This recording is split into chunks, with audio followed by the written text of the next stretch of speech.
जय श्री राम। स्वागत है आपका हमारे YouTube चैनल पर। फिलहाल तो only Akanksha blogs.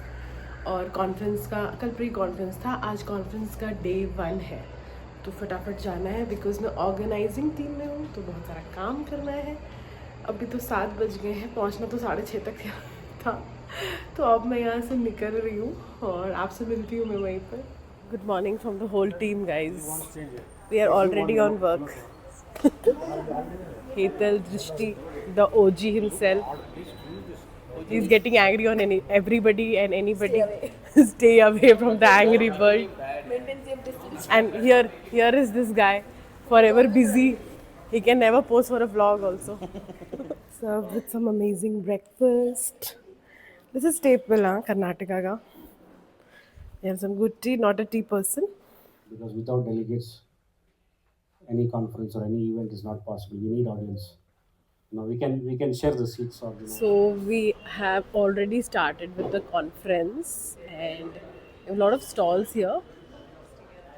If you are a speech pathologist or an upcoming speech pathologist, you should attend the conferences like these, क्योंकि आपको समझ में आ जाएगा कि बहुत सारे products हैं जो आप use कर सकते हैं and how helpful.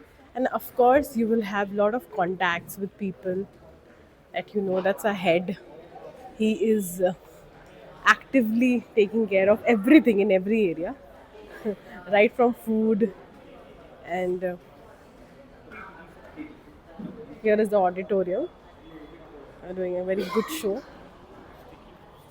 I have always felt कि conferences are helpful, और खास करके when you are a speech pathologist, dysphagia specialist. देखिए, अगर आपको लाइफ में ग्रो करना है, आपको कंफर्ट जोन से हट के कुछ करना है, तो आपको अटेंड करते रहना चाहिए। बहुत लोगों को लगता है कि कॉन्फ्रेंस वेस्ट होता है। नहीं होता है वेस्ट गाइज। आप अपना नेटवर्क बिल्ड करते हैं, आप नए लोगों से मिलते हैं, आप नई चीज़ें सीखते हैं, उनके एक्सपीरियंस से सीखते हैं। सबसे बड़ी बात होती है कि यहाँ पे जितने लोग भी आते हैं वो सारे एक्सपीरियंस होल्डर होते हैं। तो बुकिश नॉलेज नहीं, वो आपको अपना एक्सपीरियंस बताते हैं, जो कि बहुत ज़्यादा ज़रूरी होता है। प्लस आपके करियर में तो वो आपको ग्रो करने में हेल्प करता ही है। एज स्टूडेंट, अगर आप स्टूडेंट लेवल पर हैं तो और भी ज़्यादा ज़रूरी है। प्रोफेशनल लेवल तो आप ऑलरेडी बहुत सारे लोगों से मिल चुके होते हैं, लेकिन स्टूडेंट लेवल में आप ज़्यादा लोगों से मिलते नहीं है। और जो आपका कॉन्फिडेंस बिल्डअप होता है, क्योंकि धक होता है, बहुत ज़्यादा बात नहीं कर सकते। So it is very important. Don't feel it's a waste. Invest in the conferences if you are a professionally equipped person. और नई नई चीज़ें देखने को मिलती है, बहुत सारे प्रोडक्ट, जैसे अभी मैंने कुछ देखा, मुझे खुद भी नहीं पता था। And you can use it in your own setup. So it's always recommended. Educate, learn, and create awareness, guys. So here we are discussing about surgical margins की कितने मार्जिन्स की वजह से हमारे रिहैब के काम पे कितना असर पड़ जाता है, जो बहुत ही मतलब अंडररेटेड टॉपिक है. I think it should be discuss more among people, and surgeon and SLP should sit together and work guys.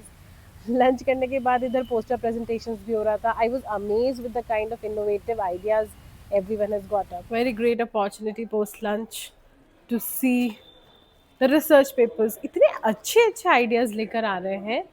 It's very impressive. So when I was back in Bangalore, 5 साल पहले ही मैंने research पे काम किया था. I published 3 papers. उसके बाद मैंने कभी काम किया ही नहीं because I didn't get the opportunity. ये भी कह सकते हैं कि अपॉर्चुनिटी खुद क्रिएट करना पड़ता है.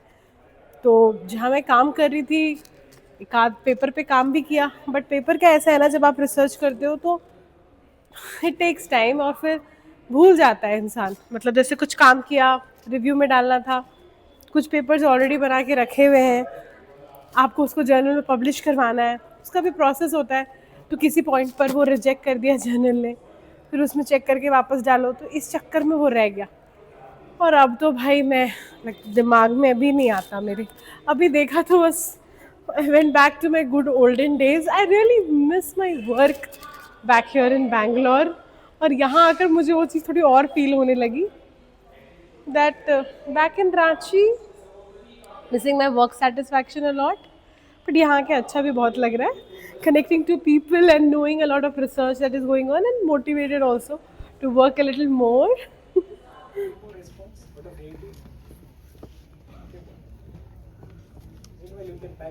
ये देखिए हमारे महान टीम मेंबर्स, ये 2 हमारे होस्ट हैं. और भाई Hetal is my room partner. इसका भाई कल चलेगा सारा काम, मेरा तो आज हो गया. और ये लोग मुझे लेकर आए ऊपर, लेट्स हैव सम चाय एंड नाश्ता। सबने रिजेक्ट कर दिया, सबने सिर्फ पानी लिया, मैं ये पीयर प्रेशर में कॉफी ले रही हूँ। Nobody is taking. This is the beautiful campus of NIMHANS in Bangalore.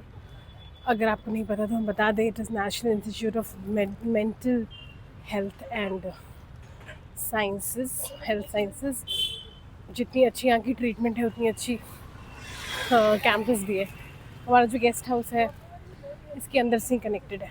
सो चूँकि हमारे पास अभी पास है because we are in the team, so we can go from here.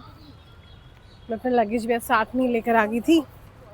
अब इसके बाद हमें निकलना है बैंक्वेट नाइट के लिए, जो कि यहाँ नहीं है, it's in some other place. We have a little time in hand, will take rest, change and then we can go. सुबह 6:15 बजे से जगी हुई हूँ और 7:15 तक मैं यहाँ आ गई थी। तब से हम लोग लगे हुए हैं भाई एक पैर पे। हालत देख रहे हो, खराब, थकान से भरपूर। बिटिया रानी को अब समझ में आ गया है कि मॉम एक दो दिन से सब उसको उल्लू बना रहा था। नाउ शी हैज़ एक्सेप्टेड कि वो आने नहीं वाली है। सैड है। So we are ready for banquet और हम 4 लड़कियां हैं हम लोग सब साथ में ही निकल रहे हैं। कुछ लोग निकल चुके हैं, कुछ लोग निकलने वाले हैं, कुछ लोग ट्रैफिक में हैं और हमारा डिस्टेंस थोड़ा सा कम है। So we have taken that advantage and now we are leaving guys. अच्छा, बैंक्वेट मतलब इनफॉर्मल मीटिंग और जो आपका कॉन्फ्रेंस है तो daily it's a formal meeting. I think somebody is there, I will talk to you later. हम लोग जब निकल रहे थे ना तो अक्षर उसी समय आया, उसकी तबीयत ठीक नहीं थी तो बोला साथ में ही चलते हैं। हम लोग रेडी थे तो we were booking the cab, they was like just give me 2 minutes. 2 minutes बोल के लड़का ना मतलब आधे घंटे बाद नीचे आ रहा है, पता नहीं क्या सच सवर रहा था इतना। यहाँ पे मैं वही कह रही थी, पहली बार लड़कियां वेट कर रही है भाई लड़कों के लिए, वैसे ही बदनाम कर रखा है कि हम लोग लेट हो रहे हैं। यहीं पे मैं काम करती थी 5 साल पहले, 1 साल के लिए। ये मेरे को पूरा मेमोरीज दे रहा है अभी। इधर तो भाई बैंक्वेट हॉल में लड़कों का अपना ही रैंप वॉक सेशन चल रहा था, बाद में कुछ सिंगिंग एक्टिविटीज़ भी हुए और कुछ fun games while everybody was enjoying some starters and food, cold drinks, it was good. रात के बज गए 9:30, लग गई है भूख। इसके पहले कि पूरा क्राउड टूट पड़े डिनर पे, मैं खाना खा ले रही हूँ, आराम से आएंगे और मैं फ्री हो जाऊँगी। बैंक्वेट हॉल में जुगाड़ लगाने कहीं पे अगर वाईफाई होगा and upload my YouTube video जो अभी तक गया नहीं है, एडिट करके रखा हुआ है। By the way the dinner is very tasty. और अब साउथ में है तो डोसा तो मैंडेट है और कर्ड राइस, तो सारे ऑप्शंस हैं। नॉर्थ इंडियन के लिए रोटी भी है। बाद में पूरे 3 दिन बाद रोटी खा रही हूँ, बहुत सुकून मिल रहा है मुझे खा के। घर वाली रोटी तो नहीं है बट चलेगी। वेज नॉन वेज दोनों ऑप्शन है। I am a vegetarian. और आप साउथ में हैं तो दाल राइस कर्ड तो रहेगा। आके देखा तो सब डांस करने में इतने बिजी थे, बिल्कुल हील्स भी टूट गई हैं कुछ कुछ की तो। 15 मिनट वेट करने के बाद 15 मिनट वो उबर में मतलब मैं आपको बता रही हूँ, हाँ, और वील टेक अ सेल्फी। मैं बता रही हूँ ये आ ही नहीं रहा था। हमने उबर बुक किया था कैलाश उबर लाने का। I am very tired finding out. Thank you करके सबके पैर थक चुके हैं। मैं अपना व्लॉग यहीं पे एंड कर रही हूँ। Bye bye from everybody. सबके भी आप पे मैं ही बाय कर दे रही हूँ।